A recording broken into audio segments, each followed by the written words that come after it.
Hi, everybody, and welcome back to Tuesday Tips. I'm Michael Barber from Charter School Capital. Really happy to be joined by Preet Singh today from SoftwareMSP. Preet, good to see your face, and thanks for joining us today. Absolutely. Good to see you, and always a pleasure to be with you guys. Yeah, we really appreciate the partnership that your team has provided for us the last few months.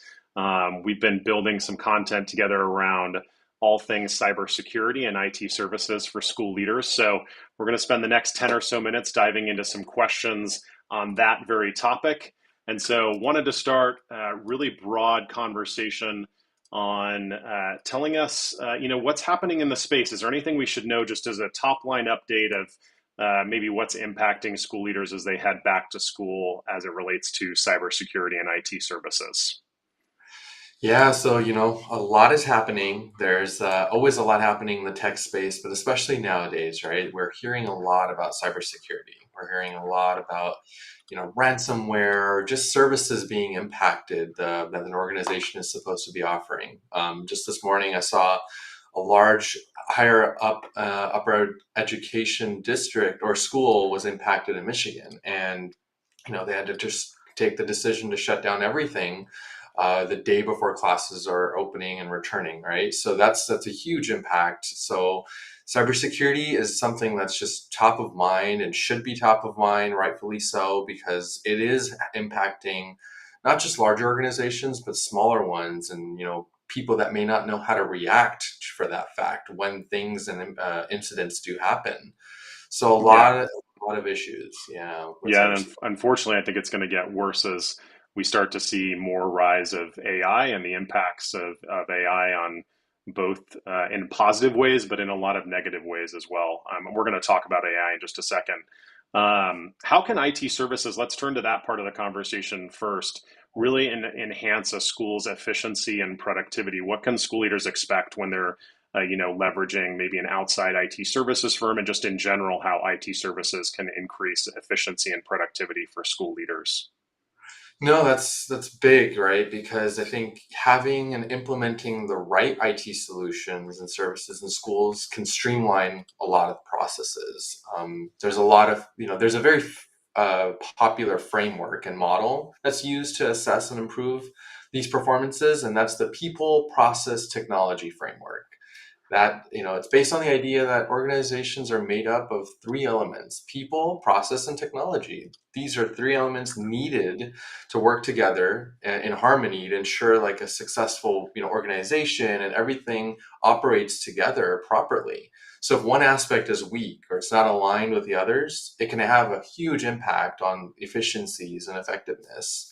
So I think having the right IT services, the right technology, the right team that manages those services and technology can streamline, processes like administrative tasks, attendance tracking, grade management, online learning, and just communication. Right, it's huge among students and staff and parents, and these are all systems that we're all very familiar with, but these are all relying on the technology to be running efficiency.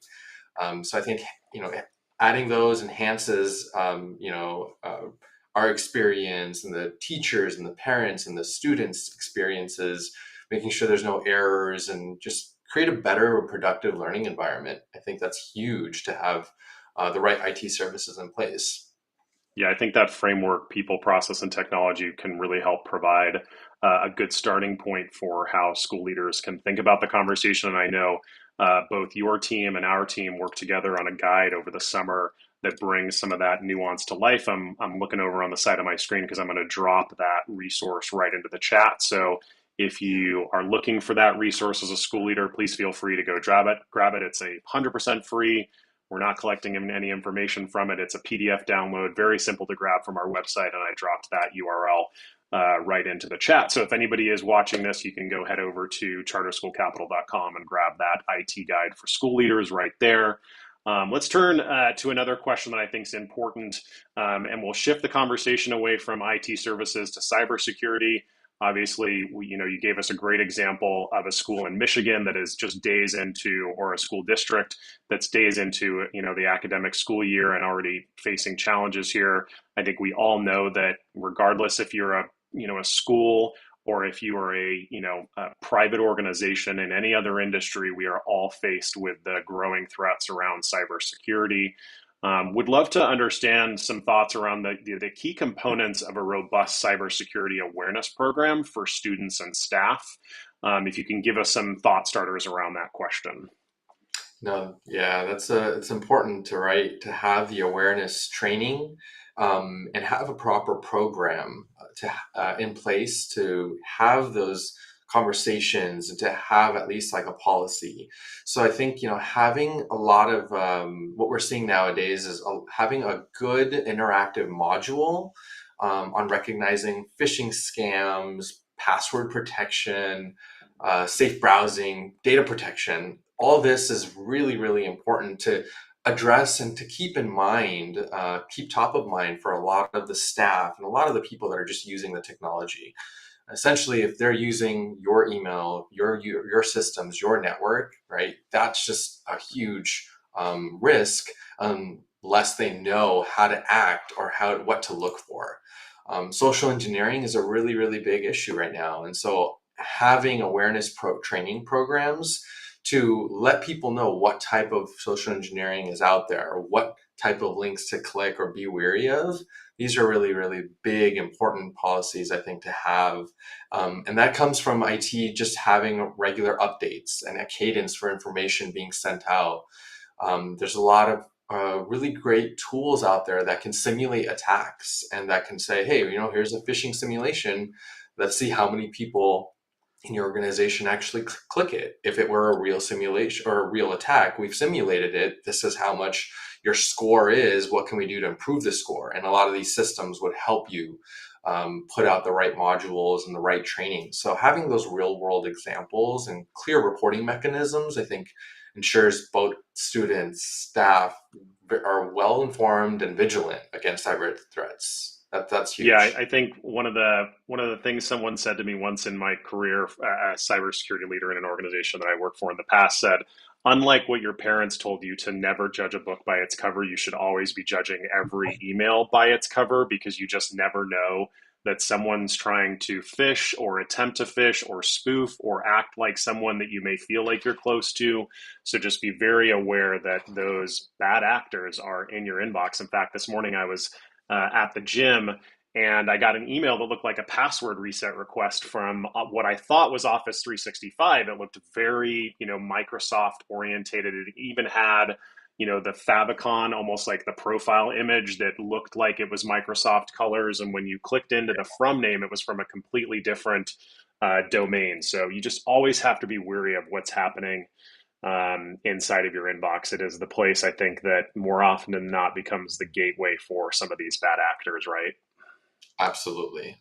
100% spot on. And those are the Yeah. types of things that to look out for. And you'll be surprised a lot of organizations don't ever let their users know. And then they go to a different organization and they're like, oh, wow, I probably clicked on hundreds of links in my last place. So Yeah. having those, yeah, really helps. And a lot of cybersecurity insurance, policies mandate it now. You have to have Yeah. cybersecurity training and awareness programs in place. And they're asking for quarterly reports now. So just different mandates and different regulations that are going to come down the pipeline. I know for sure in our space as well. For sure. Want to turn the conversation a little bit to what I assume is top of mind for school leaders, and that's something in the realm related to this conversation. That's AI, and just the impacts for school leaders. One of them being, data privacy and what AI can get access to. Would love some thoughts around how you balance sort of like what's happening inside a school, the technology you've got at your disposal, innovation with protecting personal information. Yeah, artificial intelligence is a big, big topic. This last year, maybe even more so. This last 6 months for our space, because I think our AI in education it improves a lot of efficiencies and personalization, but it's risky and it raises a lot of privacy concerns, right? About education materials and more importantly data, right? Student data.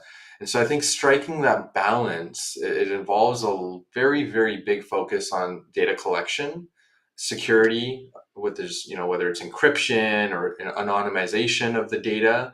These are really big elements that we have to really make sure is implemented if you're going to be doing AI, any type of AI. But we're doing a lot of AI already, and it's being used in the education space today. We may not realize it or think about it, but if you're using systems, or we're all familiar with systems that are doing like plagiarism detection, Hmm. exam integrity, chatbots for enrollment, retention, and learning management systems, these all have a little bit of AI built into them. It may not be full fledged or more like, consumer focused, or present, but, a lot of the transcription we're using as well, that's all AI. It's using that AI back engine at a surface level to say, hey, these are actionable items. So, I think there's a lot of analyzation we have to do, and these are very all common AI, services that are being adopted, and very, very quickly the innovation is steaming ahead as we speak. So I think the concerns are for real. We just have to be aware of them, and the decisions are made off of, another concern is I think the decisions are made off of whatever data that we're providing the system with. That's part of the AI and generative, right? So Yeah. there might be bias. There might even be, decisions that are being made off of that bias or inaccurate, even discriminatory. So we have to be very, very conscious about these things when using and implementing AI. Yeah, there's so many facets when it comes to the impact that AI is going to have on an education.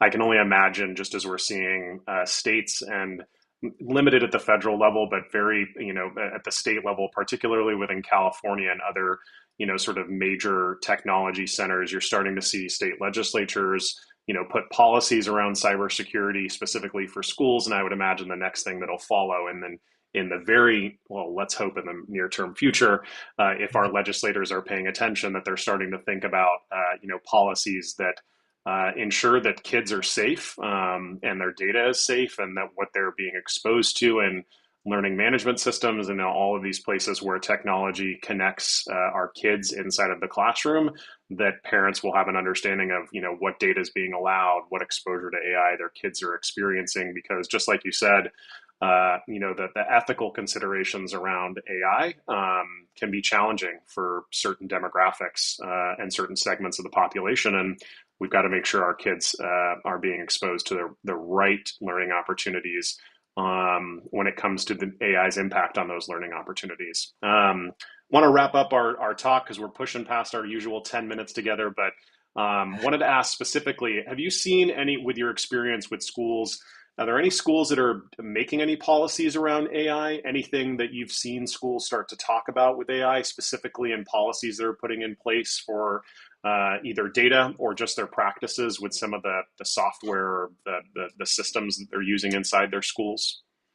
Yes, we are. And a lot of those policies, I think, are coming right from a overall policy framework. And I think that comes down to just, hey, do we have anything in place? Just start somewhere, right? I know a lot of organizations and charter schools may not have anything because they've just never had to deal with anything like this before. But, maybe checking out laptops was part of their technology policy, and, making sure you're using some sort of passwords that are encrypted, or, basic level of technology policies. But start somewhere. So we're seeing a lot of organizations, and we're helping them create these policies that have some sort of strict guidelines that just say, hey, implementing strict access controls, very, very, important to have regular audits, educating stakeholders about the data usage, whether it's for AI or anything else, just ensuring that data usage is not just being, leaked and given out freely. So anytime there's a request, it has to go through proper channels.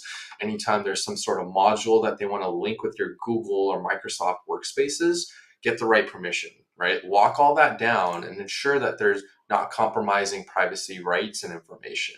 So I think a lot of schools are adopting those AI policies, or looking at adopting some AI technologies, but then the policies need to be implemented as well. And so making sure you're prioritizing that data privacy and consent and transparency, just outlining that, and making sure those, ethical considerations are being held accountable. I think start there, start somewhere. It's better than nothing, right? Yeah, you've got to start somewhere. Such good advice. I'm gonna give you a moment. I'm gonna drop into the chat just some an additional guide that we worked on with your team over the summer as well around cybersecurity and a guide for school leaders. But I wanted to give you a moment to just give us the pitch for Software MSP. Just tell everybody where they can find more information about your team. Yeah, no, appreciate that. We're coming from a group of people that are fractional CTOs and have worked in a lot of different industries and highly regulated industries, and nonprofits and charter schools and small municipalities. Those are our focus now, and has been for several years. So I think software MSP. You can find us online, softwaremsp.com. There's a lot of really great technologies and a lot of great services and guides that we've helped create with a lot of great partners like CSC. So we have a full fledged of technology services, and the resources that we provide are more of just, hey, this is what's the right thing to do. We'll help you get there if you choose to work with us from a network, voice, digital transformation, security perspective. But ultimately, we just want to make sure everyone's doing something with their technology and always looking to enhance it and secure it. So we're here as a resource and happy to chat with anyone that might have any questions. Well, we appreciate that offer. And if you want to learn more about what Software MSP does, we also did a great webinar with your team a couple months ago, just before the national conference. You can pop over to charterschoolcapital.com, just search cybersecurity, and that webinar, along with these guides that I've popped in the chat, will show up in your search results. Webinar is completely free, and I believe there was an exclusive offer to anybody that joined the webinar, which continues on in infamy through an on-demand platform, so you can go take a look at that webinar and still take advantage of that offer. But it was a really good primer for this conversation. Preet, I just want to say thank you again for joining us. We really appreciate the time. We've gone over by several minutes, but this is always a hot topic. And we'll look forward to bringing you back on Tuesday Tips when we've got some room in the calendar. And just say thank you for everyone joining us live. We're here every Tuesday at 10 a.m. Pacific, 1 p.m. Eastern, talking all things challenges for school leaders. We appreciate you being here, and we'll see you next Tuesday. Take care. Bye bye. Thank you.